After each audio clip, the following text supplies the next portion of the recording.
If you like history, French and Indian War history, frontier history, fur trapping, Native American stories, you're in the right place. Subscribe now. Hey everybody, and this video is about the Great German Palatine movement into the Americas in the 1700s. Sit back, grab some popcorn, and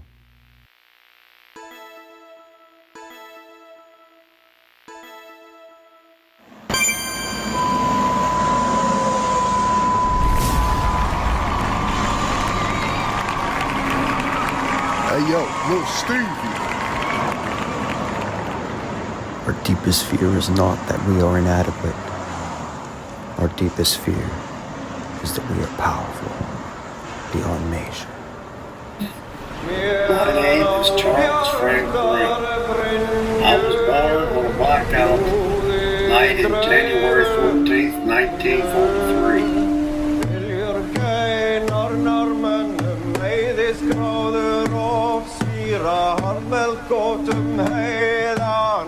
Knöblåde rodna, västfora gått där, en kvidrig spärmon från norr är mitt och fart. Drog ej kontroll i disa prat, jag märdar hört, minns knorrar skåt. Heilir hildar till, heilir hildi fra.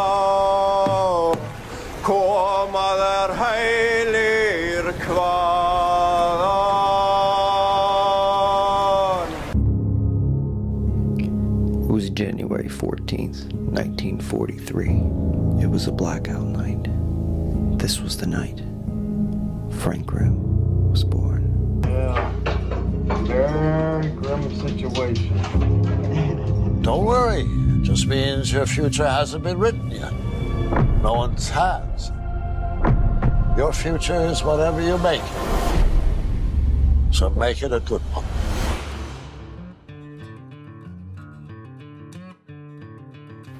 I invite everybody to go ahead and visit the Frontier Culture Museum in Staunton, Virginia.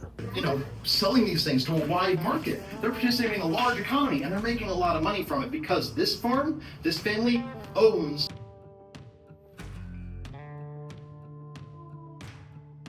a new culture that developed. And if you're joining us here in the winter, so that means we don't have our costume interpreters and other folks out here talking.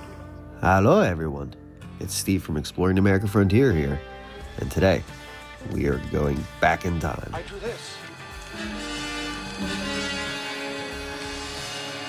Flux capacitor. We are No, here at the I Frontier didn't create a flux Museum. capacitor, but at the Frontier Culture Museum at Staunton, Virginia, although that would be This thing cool. gets 88 miles an hour. You're gonna see some serious stuff. Yep, you're just like them. Just like them. There is two. Two white cats. Two white cats, yeah, yeah. Well, those people are definitely trying to steal that cat. What do we got here? But I did get to go back in time for the day at the Frontier Culture Museum. Here are some of the sights, sounds, and history I learned on this day. And you see, it turns out, it is a small world after all. The Ulster region, in the 1700s, many Irish were overwhelmed by the religious persecution and lack of food and headed west to America, the Palatine movement. But the Irish weren't alone, as the Germans were having similar instances in their own lands, and William Penn was offering a better way to live, a freer land, and lots of farming to be had in the New World. So the first thing I did was go back to 1620 to Baden, Germany. That's where my family is from. Baden-Württemberg, or some village in the region of Germany, started way back in the 1500s with my great-great-great-great-great-great-grandfather Jörg Grimm. But Andrew, my greatest grandfather from the French and Indian War, had other plans. And just like Eddie Murphy, he was coming to America. We will take the room. A German mass migration started in the 1680s and lasted for almost a century. As many as 1 million German speakers left their homes. They were fleeing wars, famine, conscription, taxation, and religious persecution. The territories in southwestern Germany were also overpopulated, and peasants struggling to support their families. Most German-speaking migrants went east into Russia, Prussia, or Hungary, but about 100,000 traveled to the American colonies. Contributions to American culture. German immigrants had distinctive traditions in agriculture, food, and decorative arts. These traditions, along with the German language, endured in early American generations. Many of these traditions were modified and became part of a broader American culture. Perhaps the most lasting contribution of German immigrants was the strong desire for self-governance of their churches, families, and communities. Now, Andrew Grimm came over here during the Palatine movement in 1736 on the good ship Harley. My greatest grandfather, Andrew Grimm, crossed the ocean to become an indentured servant. The Palatine movement refers to the migration of German and Irish people to the New World and other destinations in the 17th and 18th century. The Palatine movement refers to the migration of German and Irish people concentrated mostly to the New World of America during the 17th and 18th centuries. The Palatines in the 17th century, the Lower German Palatinate was a destination for Protestant refugees fleeing persecution from the Roman Catholic Empire. In 1709, many Palatines fled to England and then to New York and down into North Carolina, Virginia, and west to Maryland and into Pennsylvania. In 1721, a new royal governor arrived in New York, William Burnet, and was immediately contacted by the Palatine leaders seeking to settle lands in the Mohawk Valley area. The governor allowed several families to purchase land from the Mohawk Indians, noting that these will be a good barrier against sudden incursions or attacks of the French. And in 1722, around 60 Palatine families from the Sahara Valley began their final exodus to the Mohawk. Burnet was a capitalist and invested heavily in the South Sea Company, whose collapse in 1720 led him to consider more lucrative positions in the North American colonies. Correspondence with a longtime friend, Robert Hunter, who had returned to England in 1719, provided an opportunity in New York. Hunter was then the governor of New York and New Jersey and had returned to England for a variety of personal reasons, intending to divest himself of those posts. Hunter and Burnet were both well connected to the Whig government then in power, so the exchange of their offices was readily approved. One of the more important aspects of Burnet's tenure in New York was his attempts to strengthen the colony's position on the frontier and his relations with the Iroquois, who then controlled most of what is now upstate New York.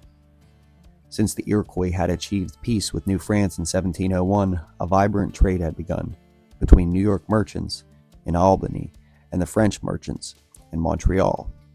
English goods were sent to French traders, who bartered those goods for furs and Native American tribes in central North America. The British colonial administrators sought to alter this method of trade, instructing Burnet to direct the trade through the Iroquois lands instead of through Montreal, bringing an end to the Albany-Montreal trade. In 1723, Burnet was informed that the French had begun construction of Fort Niagara at the western end of Lake Ontario. This action presented a clear threat to British attempts to more directly access the control of the fur trade. He consequently ordered the construction of Fort Oswego at the mouth of the Oswego River. This decision not only upset the Albany traders, who would lose their monopoly on the fur trade, but also upset the French, because it gave the British direct access to Lake Ontario, and the Iroquois, who had wanted a fort sided with Lake Oneida instead. Burnet tried to placate the Iroquois by stationing militia forces in the Oneida area, but they also resented this intrusion. Over the next few years, more Palatine families would follow, leading to the purchase of more lands in the Mohawk River in 1723 and 1725. These early families and their descendants changed the Mohawk Valley from a frontier area into one of the most productive and admired areas in New York. This did not come without a price, however. During the French and Indian War, the role the English had forced on the Palatines as a buffer from the French and their Indian allies in case of an invasion. In the fall of 1757, the English abandoned the Oneida country, which allowed the French to sweep down upon and destroy the German flats. A second invasion by the French in 1758 was narrowly avoided. In between the French and Indian in the American Revolutionary Wars, many Palatine families engaged in land purchases and trade with the 6 Indian nations, in many cases cheating the Indians in much in the same way that the Palatines had been cheated by the English. These dealings, along with memories of injustice at the hands of the English, would create animosity between the Indians, the English, and the Palatines. And it fueled a civil war aspect of the revolution in the Mohawk Valley. By the end of the war, most of the Palatines' prosperous homes and villages were destroyed, and hardly a family remained that had not lost at least one man, woman, or child. In the end, however, the Palatines would preserve, as they had in the past, rebuild their homes and settlements, and help create the new United States. One has only to travel to the Mohawk Valley today to view their legacy. It survives in the town's names, the historic sites, and the descendants of those first Palatine settlers. In the 1800s, more Palatines emigrated to the Rhenish Palatinate and settled in the cities of Germantown, Philadelphia, and out westward to Pittsburgh. But who was Andrew Grimm? Well, Andrew Grimm is a historical figure known to have served in the French and Indian War, with records indicating he was a soldier during this conflict, often appearing on muster rolls as a corporal under Captain John White in 1758. His name is associated with the Pennsylvania area, particularly among the Palatinate German community. Was a passenger on the good ship Harley that brought folks over to the New World during the Palatine movement. At 18 years of age, Andrew sailed on the Harley in 1736 from Rotterdam, Holland, via Cowes, landing in Philadelphia, Pennsylvania on September 1st, 1736. The Harley carried 156 men, 65 women, and 167 children. The name is spelled Grimm on one Harley manifest, as well as Grimm, one with a K, one with a C, on another, and it may be the spelling of Grimm, as Grimm occurred later in the years, but some family members never changed it. Grimm has been spelled many ways: Grim, Grimm, Krim, Crim, Grym. The name Grimm originated from the Scandinavian surname Grimm, Grym, meaning fierce. In the British and the Welsh languages of the period, Grimm signifies strength and may be a derivative of Graham. The present port of Grimsby is reputably named for the legendary Grimm, like the Grimm of the poem, befriended an exiled prince. The story of the family's ancient pedigree was brought to America by Aegidius Grimm, who came to America in 1728. It has been handed down from generation to generation. The authenticity of this statement appears to be verified by some papers he brought with him and verified later by members of the family.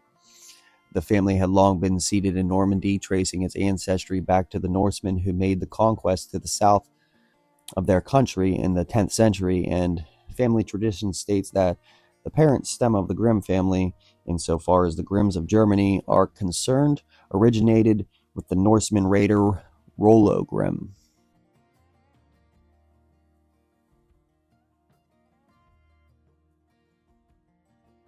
Rollo the Walker was a Viking who, as Count of Rohan, became the first ruler of Normandy, a region in today's northern France.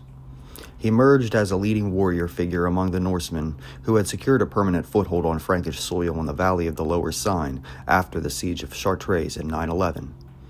Charles the Simple, king of West Francia, which is called the Treaty of St. Clair-sur-Epte, granted Rollo lands between the river Epte and the sea in exchange for Rollo agreeing to end his brigandage, swearing allegiance to him, religious conversion, and a pledge to defend the Seine's estuary from other Viking raiders. The name Rollo first recorded in a charter written in 918 as the leader of the group of Viking settlers, and he reigned over the region of Normandy until at least 928. He was succeeded by his son William Longsword in the Duchy of Normandy that they had founded. The offspring of Rollo and his followers, through their intermingling with the indigenous Frankish and Gallo-Roman population of the lands they settled, became known as Normans. Rollo was the great-great-great-grandfather of William the Conqueror, the progenitor of the House of Normandy in England.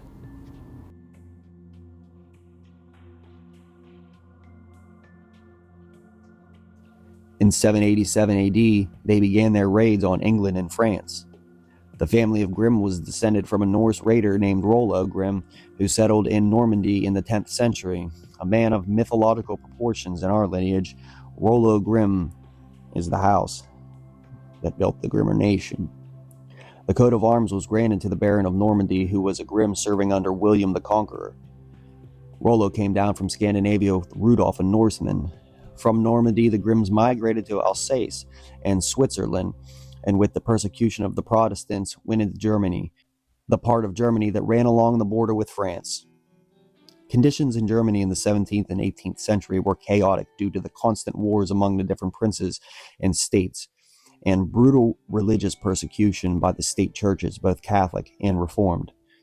Whenever war broke out, which was to say about every 15 years, French armies would cross the border and ravage the Palatinate. Besides the French, the Palatinate Germans were also plagued by war-induced taxes and by a terrible winter of the years 1708-1709. At this point, the English made it known that they would be glad to help. England had been involved in both of those wars against France and was finding it politically useful to position itself as a champion of Protestants everywhere, particularly those who had been victimized by the Catholic French.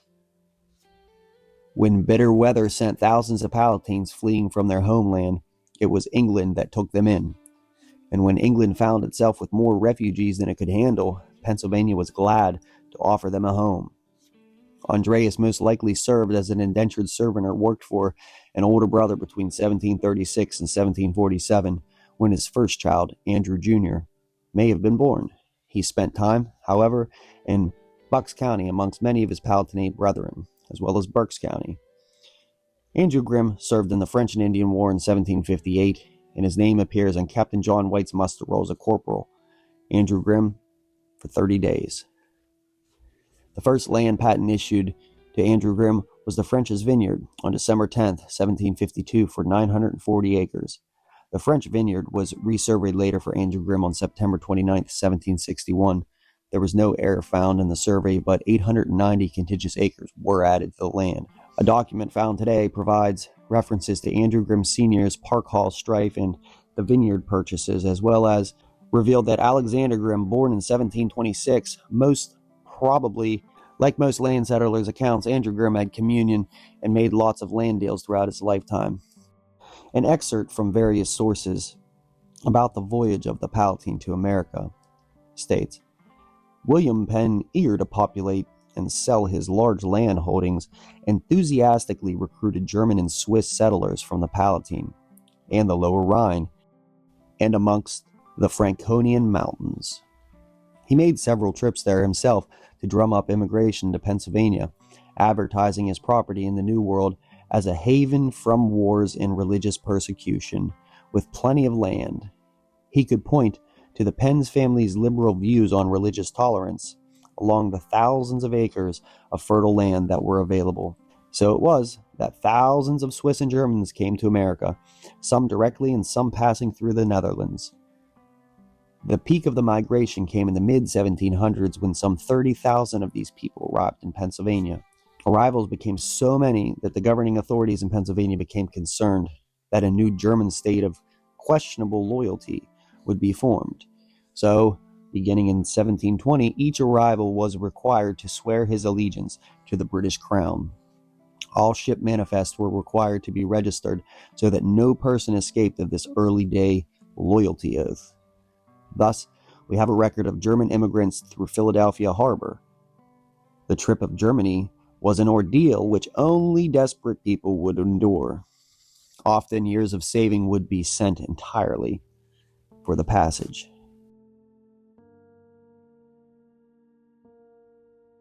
The trip usually started at the Heilbronn on a tributary of the Rhine beginning in May. Passage was generally obstructed north until Holland was entered.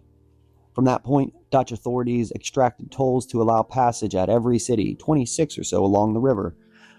By the time the last toll was paid at Rotterdam, ship passengers had little left.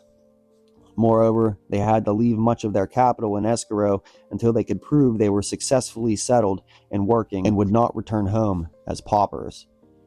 After arriving in Holland, they were then detained 5 to 6 weeks, aiding to their personal and financial hardships. Usually the next stop was Cowes, an island off of the English coast, where such repairs and preparations as possible were made for the trip across the Atlantic. It was such a long and dangerous journey that many did not survive. It took anywhere from 8 to 12 weeks before reaching Philadelphia, but never less than 7, even to the best of the winds. Usually, the arrival in Philadelphia harbor came at the end of October. Storms and scurvy took heavy toll on the passengers, and they were packed in so densely like herrings without proper food and water that they were subject to all sorts of diseases such as dysentery, scurvy, typhoid, and smallpox. It was not uncommon for many of the passengers to die of hunger and exposure in their crowded quarters, or to be cheated by the merchants who arranged for passage and provisions, or by the captains who were supposed to make those provisions available. Sometimes survivors were forced to pay the cost of the passage for those who had died on the route, and then when they could not come up with the funds, they were sold into indentured servitude. Once there, the sick were not allowed to debark, but they were forced onto an island, where they recovered or died. The healthy were marched to the courthouse, where they were forced to make their oaths. Then, just as cold, wet weather set in, they were released. The New World was a hostile, dangerous, and unforgiving place. They had no money, no jobs, no shelter, and no knowledge of the official language of Pennsylvania. They survived as best as they could. Some located relatives who lent them a helping hand, others begged. The typical immigrant became a farmer. He located a tract of unused land, built a lean-to, and began farming. Thereafter, Pennsylvania bloomed and became wealthy. The Germans were thrifty, hard-working, and dedicated to order.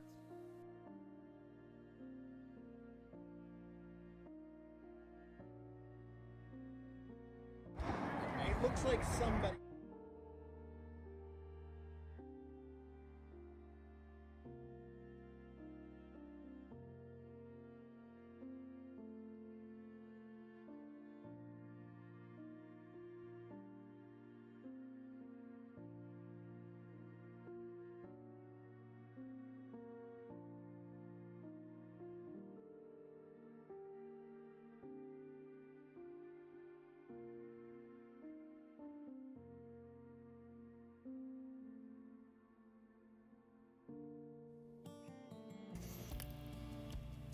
Well, that's it for this video. If you like this video and videos like this, please be sure to subscribe to the channel, smash that like button, and share the video with your friends.